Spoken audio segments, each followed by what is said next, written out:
Welcome to the deep dive. We dig into different sources to pull out the key insights, give you that well-informed perspective, maybe with a few surprises along the way. Yeah, cutting through the noise. Exactly. And today, we're diving into something, well, quite different. Almost a bit haunting, really. It's the ghost stories from the crypto world. Fortunes just locked away. Forever. Not the usual hacks or market crashes people talk about. No, this is more internal, more human, I guess. Our goal is to kind of unpack these really unique stories. It's fascinating stuff. So just picture this, right? You wake up one morning, check your phone or whatever, and realize that millions, maybe even billions, are completely out of reach. Right. Not gone because the market tanked, not stolen by some hacker. Yeah. Just inaccessible because you can't remember a password. It sounds like a nightmare scenario, but it's surprisingly common, or at least whispered about a lot in these circles. And it really gets to something fundamental about crypto, doesn't it? It's not like your online banking. Not at all. That's the crux of it. Traditional banking has all these safety nets, ways to recover access. Crypto, well, its design is fundamentally different. Different how? Exactly. It gives you this incredible freedom, this total control over your assets.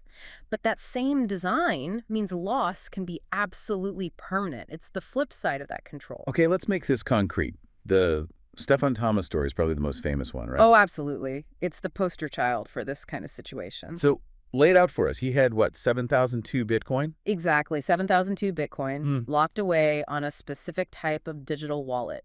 Now, when he got them, they weren't worth much at all. Pocket change, almost. But today, I mean, we're talking staggering amounts of money. Yeah. Enough to make him one of the wealthiest people on the planet. Easily. Billions, depending on the day's price. And the catch, the access problem. Yeah, what happened there? He lost the password.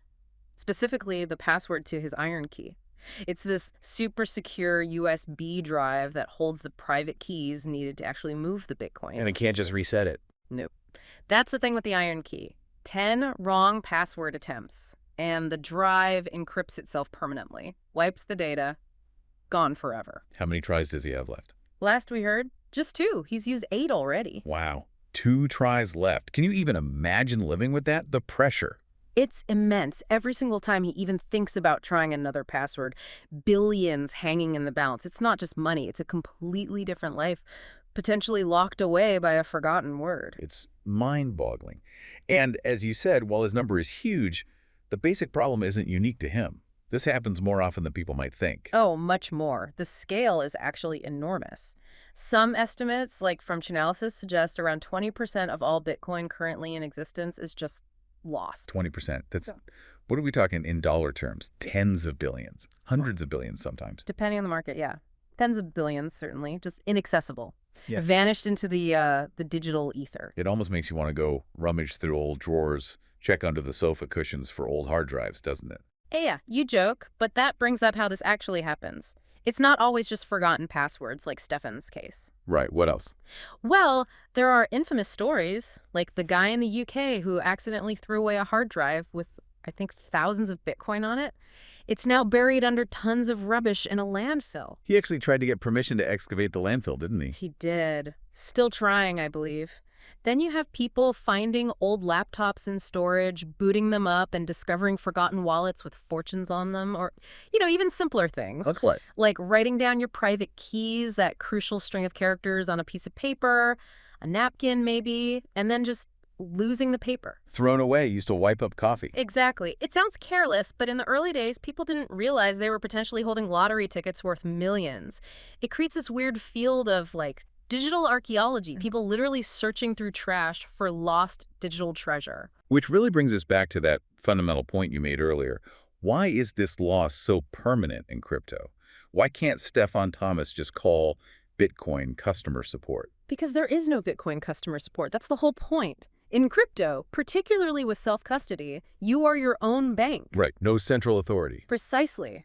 Unlike your regular bank account or even your email, there's no forgot password link, no helpline, no friendly bank teller who can look at your ID and say, okay, we'll reset that for you. It's just you, your keys, and, well, the consequences if you lose them. That's the deal. You get the power, the censorship resistance, the control, but you also get all the responsibility. Is there any pushback on this within the crypto world itself? I mean, Yeah. surely people see this as a pretty big drawback. Are people trying to build safety nets? There's definitely a tension there, a big debate. On one hand, that absolute self-sovereignty is core to the whole philosophy for many people. They don't want a third party who could potentially reset access, because that same third party could also potentially freeze or seize funds. Ah, so adding a safety net might compromise the very reason people use crypto in the first place. Exactly. It introduces a central point of failure or control, which is what Bitcoin was designed to avoid. Now, there are solutions people use, like multi-signature wallets. Where you need more than one key to approve a transaction. Right, like needing 2 out of 3 keys, maybe held by different people or in different locations. That adds redundancy.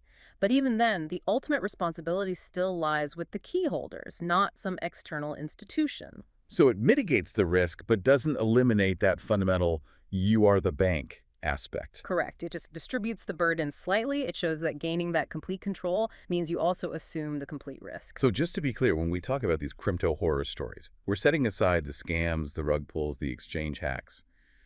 Those are terrible, obviously, but different. Very different. Those are usually external threats or outright fraud. These stories we're discussing today, they're almost like digital ghost stories. Ghost stories, how so? Well, they're about things that are lost, but still, in a sense, there. The Bitcoin exists on the blockchain.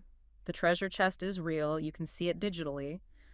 But the key is gone, buried somewhere, forgotten, lost to time because the owner misplaced the map. That's a good way to put it. Forgotten keys, buried digital fortunes. And what's really fascinating, almost poetic in a dark way, is the irony. Who's irony? Yeah, the very thing that makes crypto secure, the decentralization, the fact no one else can access your funds without your keys, is the exact same reason these permanent losses happen when you lose the keys. So the system is working perfectly in a way. It's just protecting the coins from their rightful owner. Precisely. The security features are doing their job, just maybe not the job the user hoped for in that specific moment of forgetfulness. It means that sometimes the biggest threat in crypto isn't some shadowy hacker somewhere out there. Mm-hmm. It's actually just us, our own memory, our own tendency to lose things, our fallibility. Absolutely. It's a stark reminder of human error in a system designed for mathematical certainty.